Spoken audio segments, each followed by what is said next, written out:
Mr. Horton. And if you have dropped in with this group before, you know that one of my hot buttons is neighborhood relations. And for whatever the reason, and I'm not taking sides, but for whatever the reason, it sounds like there's an awful lot, maybe not everything, but there's an awful lot that can be accomplished by you all having some additional conversations together where you sit down with an honest commitment to coming up with the best possible compromise that you can fashion. I'm fairly familiar with that neighborhood, and how would you feel about asking approval if you asked for a 30-day continuance so that you'd have more opportunities to sit down with that neighborhood and perhaps with other neighborhoods nearby to see what they've done in similar situations, because yours is not the only pocket of, oh my gosh, I'm driving the street, would you look at those houses area, which is what you're wanting to build in. I think that there are things like the screening wall, like what kind of landscaping they might want to see. Right, but I'm not asking you to negotiate with me. I'm asking you how you would feel about asking us for a continuance so that you would have a chance to visit with the neighbors. I mean, a 30-day period is not the most ideal thing for us to do.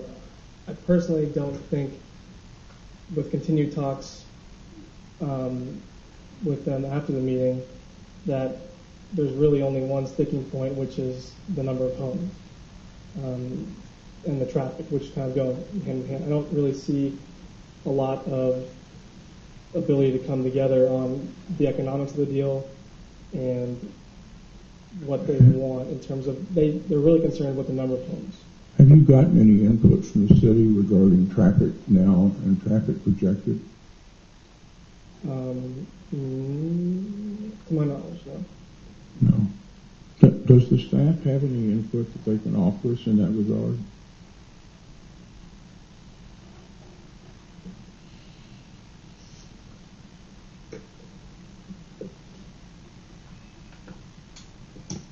Tom Simmerly with Transportation and Public Works. This Meadowbrook's been an ongoing issue, as Mr. Goodell has talked about, for a number of years, and obviously the city's working. It's because of the way it's constructed, it's a great cut through to avoid 3 traffic signals, and so a lot of people, they find that shortest path and they take it. I know in the past they put the speed humps to try to reduce the speed. In the near past, they put the 2 stop signs at Ranch and up at Eaterville to stop. I know there was a speed study done before and after enforcement, not necessarily before and after the stop signs were in play. And shortly after enforcement, the speeds went down about 10 miles an hour in both directions. I don't have traffic count numbers for you. But I know that, because of the way the road is configured, it's not going to go away. Enforcement helps, but it doesn't fix it. I know, 50 lots will generate about 40 a.m. peak hour trips and about 50 p.m. peak hour trips. And those are ins and outs, with obviously a.m. exiting mostly, p.m. coming in.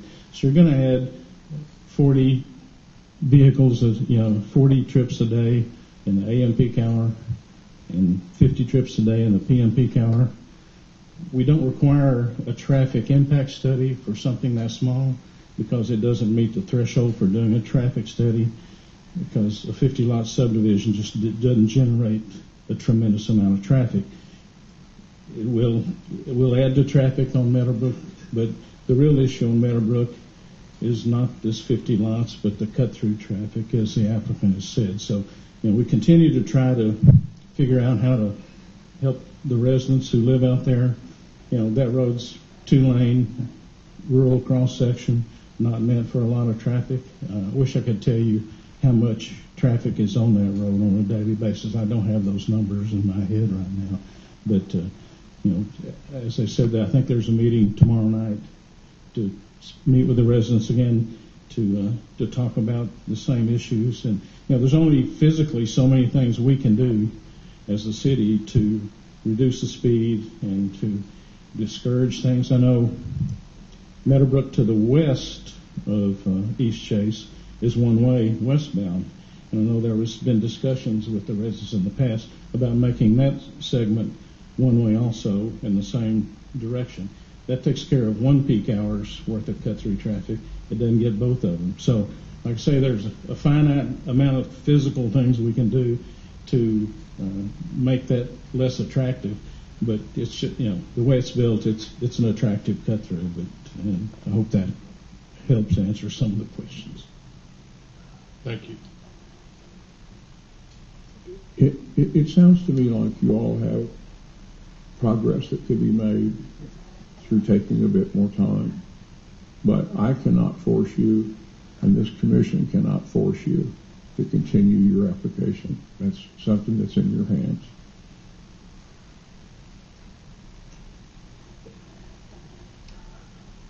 So you're asking me to defer instead of asking for approval for that?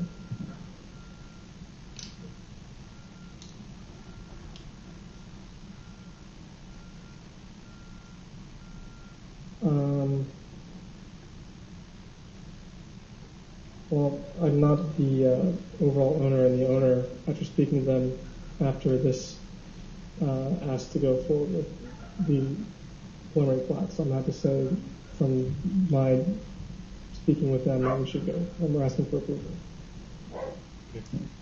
I'm not sure I understood you. Without talking to the owner, you can't ask that. He's asking for approval. Yeah.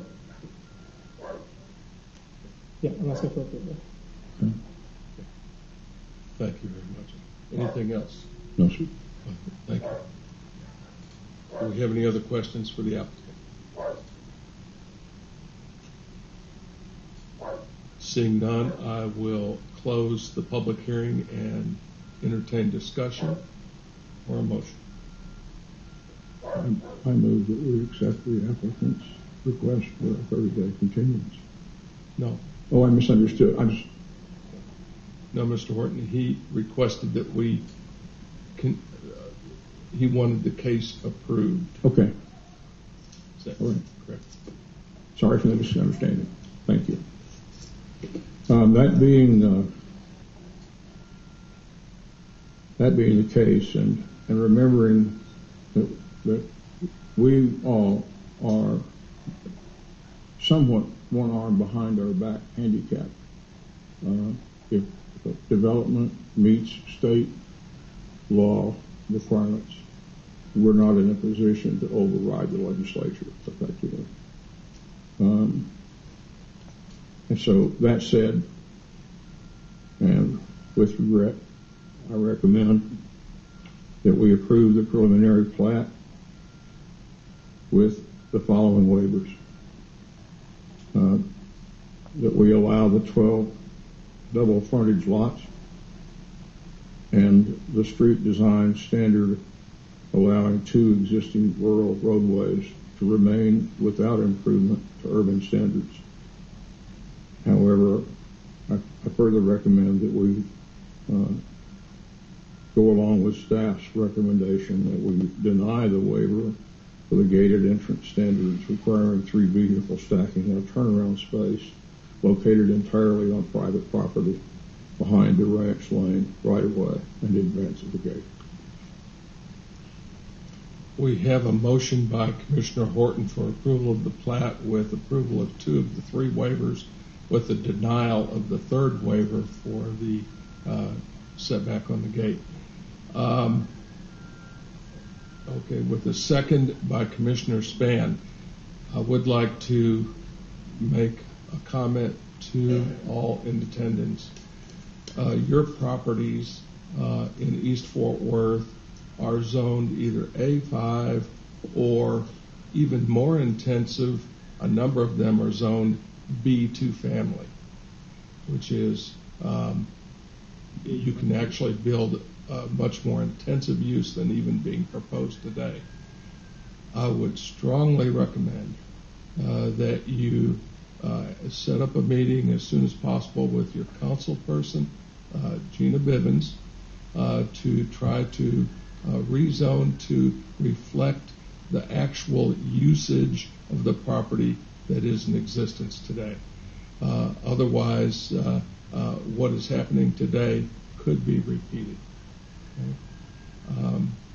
With that, I will entertain additional discussion. Seeing none, we have a motion and a second on the floor. Let's begin voting.